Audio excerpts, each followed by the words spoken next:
Okay,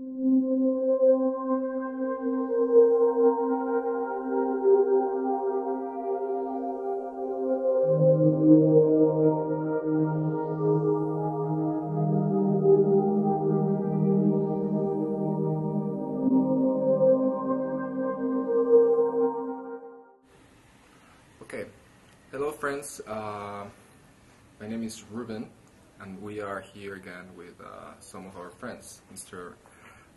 Ross Jackson and Hildur Jackson. That's right. And they are the founders of the Gaia Trust and the Gaia Education that coordinates like eco-villages around the world. And today I'd like to discuss a little bit about their work, how they got inspired, and what's the purpose of all of it. Because nowadays we are just in the middle of the earth changes, and things are happening very quick. I mean, we have the economic collapse just in the United States just happening right now, and people are starting to get like a little bit confused. And scared. And scared. Yes, so we're going to be talking about these topics, like for example scared, that is based on fear, and how is the role of fear, and for example how we can get rid of it and implement some creative projects like eco-villages. But let's start first of all with with you, Mr. Russ. I mean, you set up the Gaia Trust maybe 10 years, 20 years ago? 1987, actually, in Denmark. In Denmark. Yes. And how this work came about, or how did you decided to set up this trust? Well, first of all, I might just mention that my background is in the business world. Okay. My education is in physics, economics, and business, and I for many years was a management consultant, specializing mostly in international finance and other years. But I've always been interested also in the environmental problems. For example, back in '72, I was very impressed with the Limits to Growth study, which is actually my own field of operations research. And I thought it was a really great study. I think they should have got the Nobel Prize for that, because they really were looking ahead 100 years and warning us about the kind of problems we're going to face. Mm-hmm. And we're beginning to face them now. But that study was quite ignored both by economists and by politicians, but it made a big impression on some people, including myself. Mm-hmm. And so I was looking for some way that I could, use my skills in the business world and making money and so forth to contribute something to society. And this led me to, together with Hildur, who was more of a grassroots type activist, to form the Gaia Trust in 1987 in order to use whatever resources we could get together to support the transition to a more sustainable future. And I was working at the time in the currency markets, and had some very good software which I developed, which I then granted to the trust so they could earn some money. They kept 90% of the company, I kept 10. And after some few years, we started earning, not big money, but enough that we could begin to support various projects. And the one that we really focused on initially was the eco-village movement. We felt that this was an area where people were doing, through personal commitment, were actually trying to deal with the problem of how do we live sustainably, changing their lifestyle, and creating models which will be necessary in the longer term for everyone to adopt. And so this was the area which got our major focus.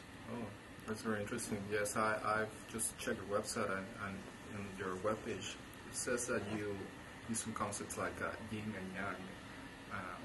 Can you use a little bit? Maybe you should comment on that. That's your baby. Yeah, that was my idea. That when we set up the goal for how we wanted to use this money, which he had earned in a very short time, then I said that for 400 years, the male principle has been the guiding principles in developing technology and economics. Now we need the female principle to gain more momentum, and so that was the whole idea. And the female principle is how we relate to each other, how we want to live with each other and nature. That's the informal economy. That's where we live the private sphere, so to speak. So we should focus on that, and then we should adapt economy and technology to that, because economy is human-made. Why not? We can change it so that it serves us instead of that we are the servant of the money system. Yes, for sure. Yes, I think, yeah, that's very